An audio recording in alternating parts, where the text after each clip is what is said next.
Hi guys, this video is for chapters 4 and 5 of Sadako and the Thousand Paper Cranes. There's two assignments that will have to do with this part of the book. It's your Friday assignment, which is the partner work assignment, which unfortunately, since you're at home, you'll be doing without your partners.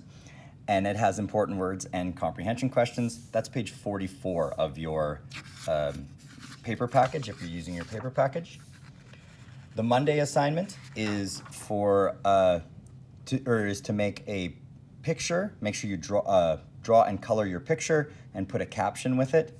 And then there are two thinking questions to go with that. And that's page 55 of your paper package. So it starts on page 28. Let's get started.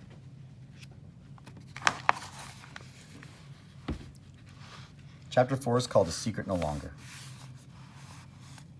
For several weeks, it seemed that the prayers and good luck symbols had done their work well.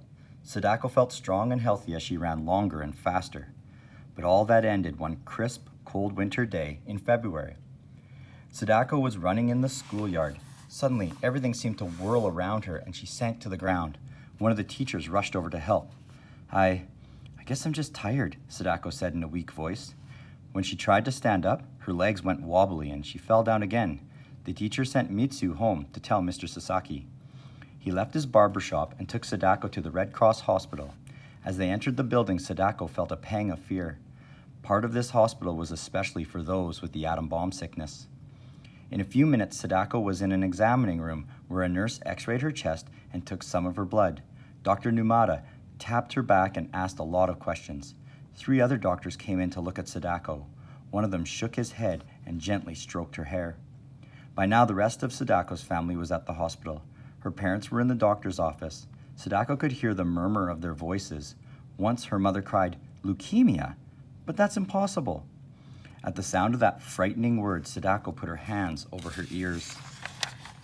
She didn't want to hear any more. Of course she didn't have leukemia. Why, the atom bomb hadn't even scratched her. Nurse Yasunega took Sadako to one of the hospital rooms and gave her a kind of cotton kimono to wear. Sadako had just climbed into bed when her family came in. Mrs. Sasaki put her arms around Sadako. "You must stay here for a little while," she said, trying to sound cheerful, "but I'll come every evening. And we'll visit you after school," Masahiro promised. Mitsu and Iiji nodded, their eyes wide and scared. "Do I really have the atom bomb disease?" Sadako asked her father. There was a troubled look in Mr. Sasaki's eyes, but he only said, "The doctors want to make some tests, that's all."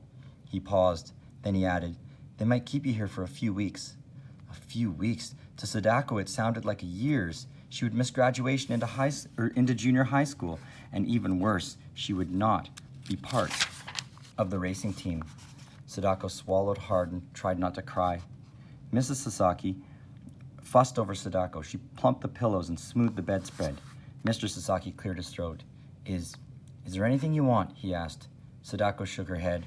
All she really wanted was to go home. But when? A cold lump of fear grew in her stomach. She had heard that many people who went into this hospital never came out. Later, Nurse Yasunega sent the others away so that Sadako could rest.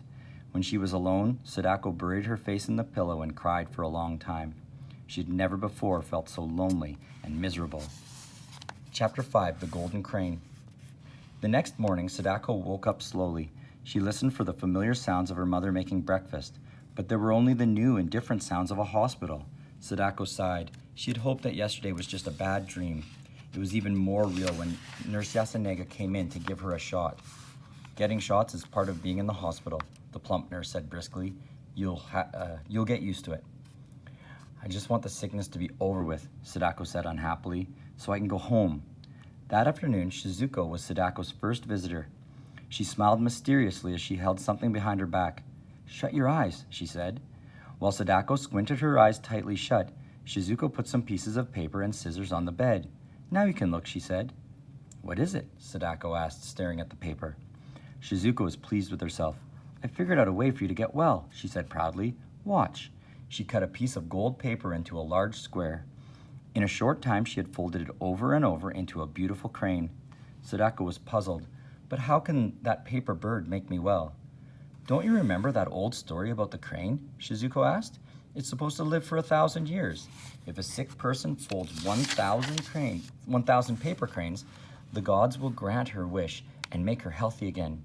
She handed the crane to Sadako. "Here's your first one."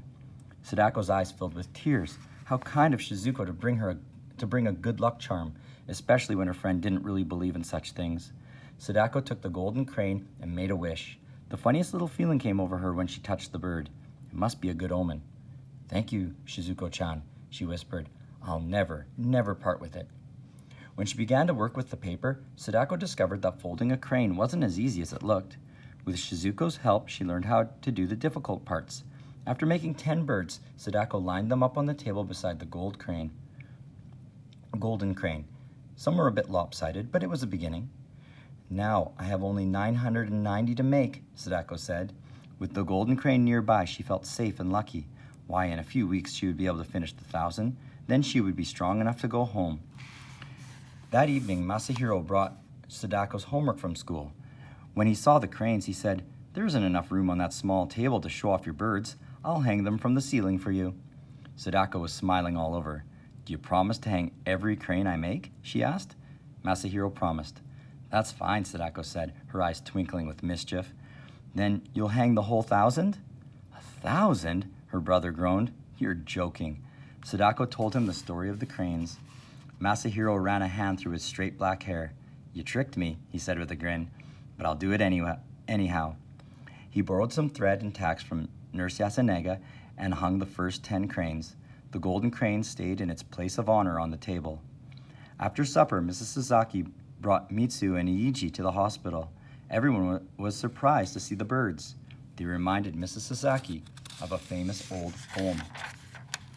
"Out of colored paper, cranes come flying into our house." Mitsu and Iiji liked the golden crane best, but Mrs. Sasaki chose the tiniest one, made of fancy green paper with pink parasols on it. "This is my choice," she said, "because small ones are the most difficult to make."